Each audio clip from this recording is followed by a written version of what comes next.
తాకట్లో ఉన్న మీ బంగారాన్ని విడిపించి ఆ రోజు ఆన్లైన్ రేటుకి కొంటాం. Sharma gold company. నమస్కారం, వెల్కమ్ టు సుమన్ టీవీ. నేను గీతాంజలి. ప్రస్తుతం మనతో పాటు కామాఖ్యామృత శోధన వ్యవస్థాపకురాలు, అమ్మవారి ఉపాసకులు వేణుశ్యామ అమ్మ ఉన్నారు. వారితో మాట్లాడదాం.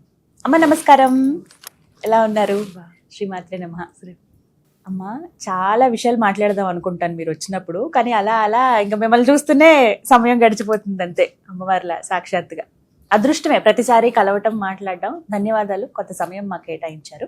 అయితే అమ్మ, వారాహి నవరాత్రులు ఎంత చక్కగా అందరూ పూజలు చేసుకుంటున్నారో, కుదరని వాళ్ళు ఆలయానికి వెళ్ళిపోతున్నారు. ఎందుకంటే చాలా చోట్ల అమ్మవారిని ఇలా ప్రతిష్ఠించి పూజలు చేయడం చూస్తున్నాం. నవరాత్రులు ఇంట్లో చేసుకుంటున్నాం అన్నవాళ్ళు ముఖ్యంగా చివరి 3 రోజులు చాలా ప్రధానం అని అంటారు. మనం దాదాపుగా నవరాత్రుల్లోనే ఉన్నాం. ఇప్పుడు చివరి 3 రోజులు అసలు వారాహి అమ్మవారిని ఎలా పూజించుకోవాలి, అసలు అమ్మవారి ఆరాధన ఎలా ఉండాలి, ఎటువంటి నైవేద్యాలు అమ్మకి సమర్పించాలి, ఈ విధానాలు తెలియచేయండి. వీటిని గుప్త నవరాత్రులు అని కూడా అంటారు. ఈ గుప్త నవరాత్రుల్లో అసలు అమ్మవారిని ఎలా కొలవాలి, చివరి రోజు మొదటి రోజు కదా, అసలు ఆషాఢ మాసం అంతా ఆవిడని కొలిస్తే, ఎందుకంటే ఇది శూన్యమాసం. ఈ శూన్యమాసంలో ఏమవుతుంది అని అంటే అమ్మని కొలవడం ద్వారా మనకి చూడండి, ఈ టైంలోనే గురు పూర్ణిమ కూడా వస్తుంది. అంతేకాకుండా ఈ టైంలోనే తొలి ఏకాదశి అని చెప్పేసి చాతుర్మాస్య దీక్ష మొదలవుతుంది. ఇవన్నీ ఎందుకు అంటే గుప్తము అంటే చాలా మంది ఏంటి అంటే అవి రహస్యంగా ఉన్నాయనుకుని ఇప్పటి వరకు కొంతమంది చేసుకుంటూ ఉండేవారు.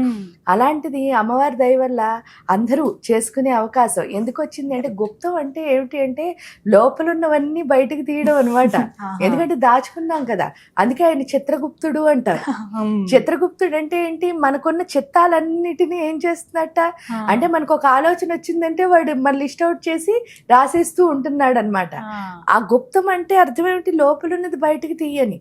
ఇక్కడ వారాహి అమ్మవారికి ఎందుకు అంత గొప్ప అని అన్నప్పుడు ఈవిడ్ని మీరు చూస్తే ఏం చెప్తున్నారు, విశుక్ర ప్రాణహరణ వారాహి వీర్యనందిత. ఈ విశుక్రము అంటే అర్థం ఏమిటి అంటే, శుక్రము అంటే మీకు తెలుసు వీర్యం. ఆ వీర్యంతోనే మన శరీరం అంతా బిల్డ్ అవుతుంది. ఈ బిల్డ్ అయిన శరీరానికి ఏంటి అంటే విశుక్రము అంటే శక్తి లేకపోవడం అని అర్థం. ఈ అమ్మవారు ఏం చేస్తోంది అంటే మనకి శక్తిని ఇస్తోంది.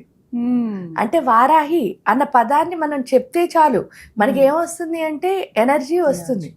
ఎప్పుడైతే ఎనర్జీ వచ్చిందో అదే జ్ఞానం. ఎందుకంటే శక్తి ఎప్పుడైతే వస్తుందో మన బుర్ర పనిచేయడం మొదలెడుతుంది. దానికి హేతువుగానే అమ్మవారి యొక్క ఏంటి అంటే పూజా విధానంలో 7 ధాతువుల్ని దృఢపరచుకోవడం అన్నది ఉంటుంది. అంటే 7 ధాతువులు ఏమిటి, ఈ యొక్క శరీరం ఒకటైతే, బోన్స్ ఎముకలు ఒకటైతే, రక్తం ఒకటైతే, మాంసం ఒకటైతే, మజ్జ ఒకటైతే, మేధస్సు ఒకటైతే, శుక్రం ఒకటి. ఈ 7 ధాతువులు 7 ధాతువులు ఏవైతే ఉన్నాయో ఒక్కొక్క ధాతువుని శుద్ధి చేసేదే వారాహి అమ్మవారు. అంటే మనకి తెలియకుండా మన శరీరం మొత్తాన్ని శుద్ధి చేస్తుంది. శుద్ధి చేసి కారణ శరీరం అంటే ఏంటి అంటే మేధస్సు అన్నదాన్ని తీసుకెళ్తుంది. దానికి తోడు మీరు చూస్తే కిరిచక్ర రథారూఢ దండనాద పురస్కృత. ఈ కిరిచక్రము అంటే అర్థం ఏమిటి అంటే, దండనాథుడు అంటే అర్థం ఏమిటి, మనలో జరిగే యుద్ధాన్ని ఆపేస్తాడు. ఆ యుద్ధం ఏమిటి అంటే మన ఆలోచన, ఒక ఆలోచనకి ఇంకో ఆలోచనకి యుద్ధం.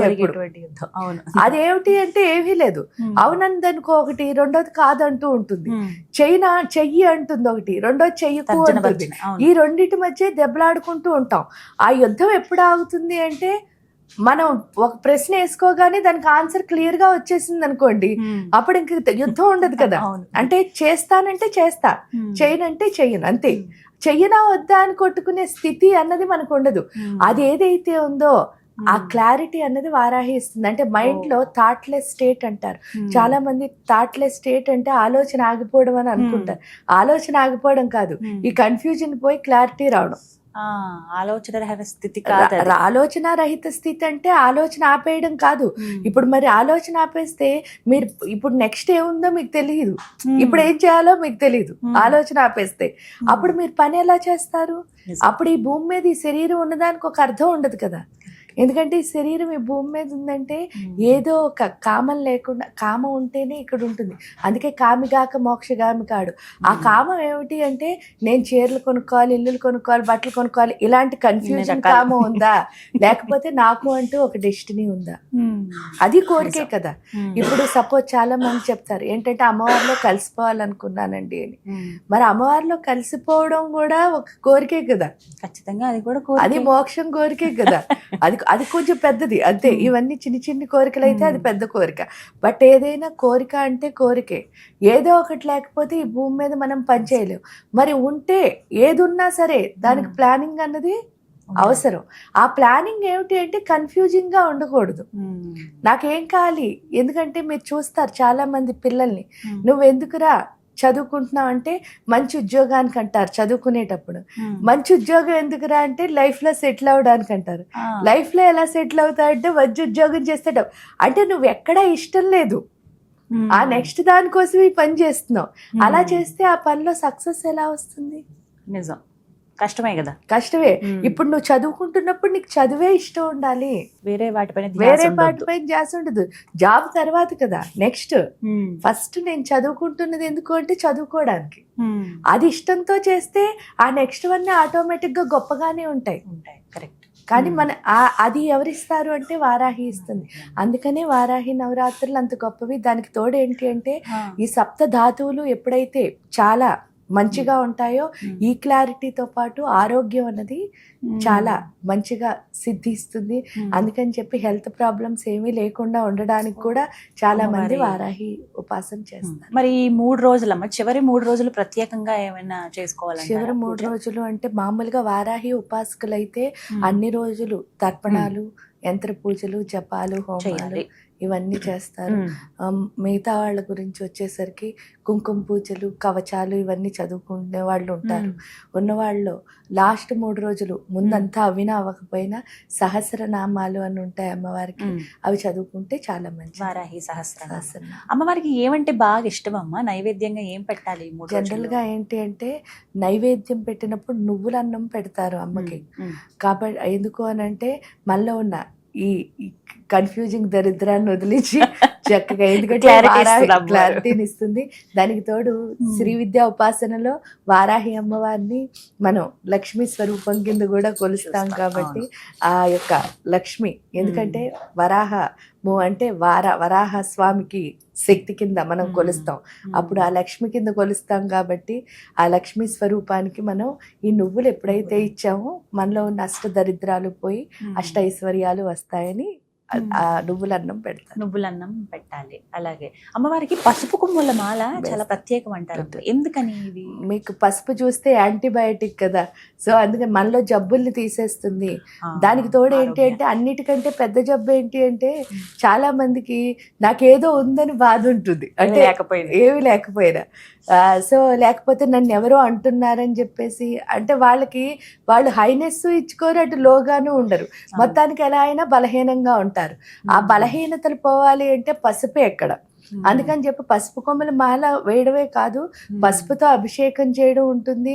మళ్ళీ పసుపు కొమ్ముల్ని హోమంలో కూడా వేస్తాం. ఎందుకు అంటే మనలో ఉన్న దుష్ట శక్తులు ఏవైతే ఉన్నాయో వాటిని నిర్మూలించుకో. ఎందుకంటే అంతఃశత్రువుల నిర్మూలనకే వారాహి ఉపాసన అన్నది. అందుకని అంతఃశత్రువులు నశిస్తాయి ఆ పసుపు ద్వారా. అందుకే పసుపు కొమ్మల మాల అయితే వేయొచ్చు. మరి చాలా మంది ఇంకా సందేహం ఏంటంటే ఇప్పుడు కలశం పెట్టుకుంటూ ఉంటారు, అలాగే అమ్మవారి ఫోటో పెడుతూ ఉంటారు కదా, వాటిని ఏం చేయాలి తర్వాత అనేది? ఇప్పుడు చివరి రోజు అయిపోయాక 9 రోజులు పూర్తయ్యాక ఏం చేయాలంటారు?